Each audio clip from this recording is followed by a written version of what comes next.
Bismillahirrahmanirrahim. Assalamualaikum warahmatullahi wabarakatuh.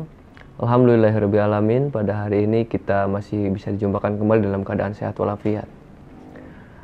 Pada pertemuan kita hari ini kita akan mengkaji bersama terkait apa itu anak berdasarkan perspektif yuridis.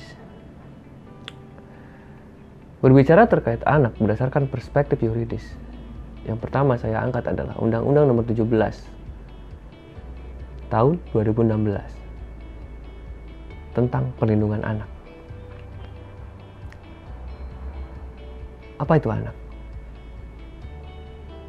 Anak adalah seseorang yang belum berusia 18 tahun, termasuk anak yang ada dalam kandungan. Dari inilah kita mulai memaknai bersama bahwa anak-anak adalah manusia yang usia sejak dalam kandungan sampai usia 18 tahun setelah dilahirkan. Dalam konteks tersebut, undang-undang ini memberikan pengertian terkait usia anak yang wajib mendapatkan perlindungan secara fisik, psikis, baik dari orang tua maupun seluruh manusia dewasa yang lainnya. Dasar-dasar perlindungan tersebut, karena memang anak-anak dipandang makhluk yang tak berdosa, makhluk yang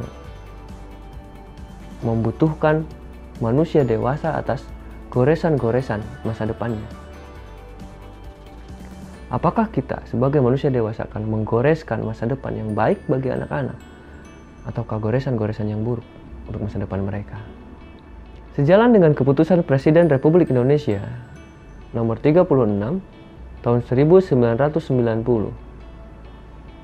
tentang pengesahan Convention of the Right of the Child,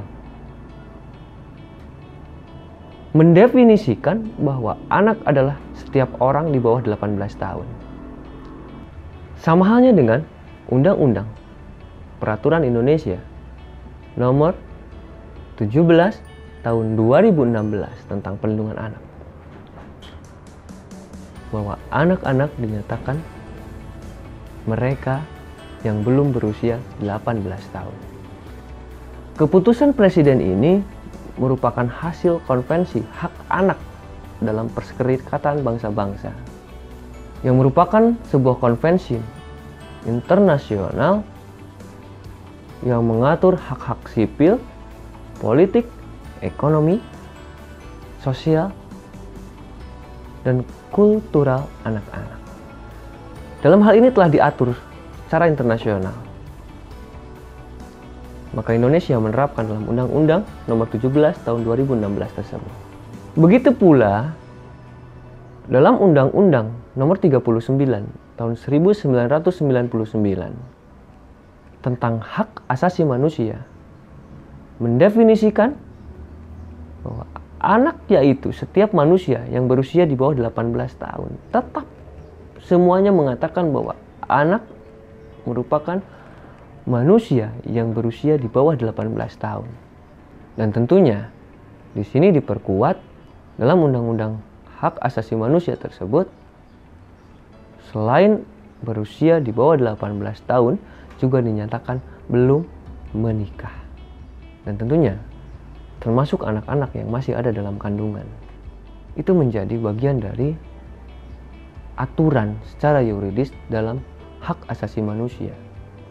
Jika seseorang sudah menikah sebelum usia 18 tahun, bagaimana aturan itu diberlakukan?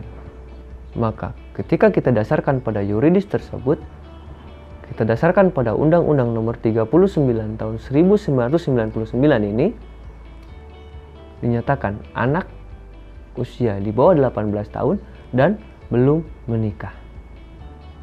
Dapat kita simpulkan bersama, jika anak sudah menikah ataupun manusia di bawah 18 tahun sudah menikah, maka mereka sudah tidak layak lagi dinyatakan sebagai anak-anak. Itu dalam kajian yuridisnya. Ketika kita kaji dan kita kaitkan dalam kajian psikologi, kenapa bisa seperti itu? Secara logika, anak-anak menikah yang nantinya akan memiliki anak. Bagaimana kita mendefinisikan mereka dalam kehidupan masa depan anak-anaknya, dalam pendidikan anak-anaknya. Sedangkan orang tuanya sendiri yang masih anak-anak belum pernah mengenyam bagaimana cara mendidik anak yang baik seperti apa. Dalam peraturan pemerintah ini bukan berarti merenggut hak manusia. Kenapa melarang manusia untuk menikah sebelum usia 18 tahun? Bukan melarang, tapi bentuk kasih sayang bagi seluruh manusia, warga, masyarakat Indonesia utamanya, agar para orang tua menjadikan dirinya terlebih dahulu sebagai manusia dewasa, benar-benar manusia yang layak untuk mampu hidup dan menghidupi masa depan anak-anaknya kelak. Jika kita kembalikan, kita bayangkan anak memiliki anak. Anak yang tidak paham mendidik anak. Bagaimana masa depan anaknya? Anak yang tidak paham cara mendidik anak harus mendidik anak. Bagaimana masa depan anaknya ini? Betapa mirisnya. Karena tanggung jawab kita sebagai manusia dewasa adalah bagaimana menjadikan masa depan manusia-manusia, anak-anak kita, cucu-cucu kita jauh lebih bahagia daripada kehidupan kita di hari ini. Ketika kita kembalikan juga pada diri kita, siapa yang menjadi tega jika anak-anak kita nanti, jika cucu-cucu kita nanti bercucuran air mata tanpa mendapat kebahagiaan satu helai pun dalam hidupnya di masa depan? Betapa mirisnya jika itu terjadi. Inilah batasan yang negara kita berikan untuk kita semua, untuk kita terapkan bersama-sama, untuk kita maknai bersama-sama. Hal tersebut tiada lain, tiada bukan adalah bentuk kasih sayang negara kita kepada masyarakatnya, agar masa depan manusia-manusia Indonesia jauh lebih baik daripada hari ini. Berkaitan dengan tadi, anak-anak yang menikah menjadi tidak berlaku bagi mereka, maka mereka pun harus benar-benar bertanggung jawab atas hidupnya sendiri. Jangan menjadi bagian yang mencemaskan masa depan bangsa kita. Sadarilah bahwa kita semua dalam tataran hidup dan kehidupan yang amat sangat panjang. Manusia diciptakan untuk hidup dalam jangka waktu yang sangat panjang. Ketika kita maknai juga dari sisi psikologi, kita kaitkan, tetap tidak bisa kita parsialkan antara yuridis, psikologi, filsafat, sosial, antropologi, dan lain sebagainya.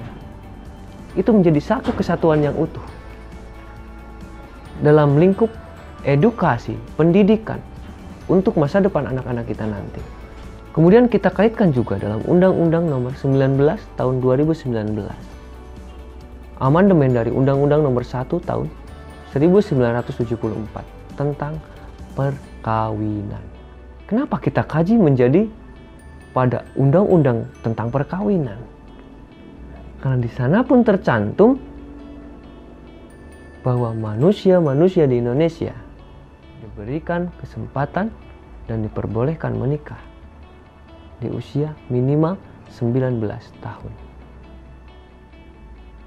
Itulah bentuk integrasi antara undang-undang satu dengan undang-undang yang lainnya, antara peraturan satu dengan peraturan yang lainnya. Ketika kita mengkaji hanya satu saja, mungkin masih ada pertanyaan, apakah undang-undang yang lain masih berkaitan atau malah berbanding terbalik? Ternyata kita kaji bersama di saat ini. Semuanya sejalan, satu misi, satu visi. Untuk apa? Untuk masa depan Indonesia yang lebih baik. Siapa yang akan memperbaiki masa depan Indonesia? Anak-anak yang kita didik saat ini. Mereka yang akan menjadi pemimpin di masa depan. Itulah yang dapat kita diskusikan di hari ini, teman-teman.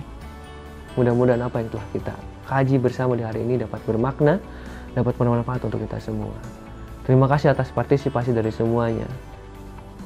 Semoga kita tetap diberikan kesehatan, diberikan perlindungan oleh Allah Subhanahu wa taala. Tetap jaga kesemangat, tetap jaga kesehatan, tetap jaga kondisi. Salam untuk orang-orang terdekat di hati teman-teman semuanya. Sebelum saya tutup undur diri, mari kita teriakan bersama. Aku bahagia hari ini. Assalamualaikum warahmatullahi wabarakatuh.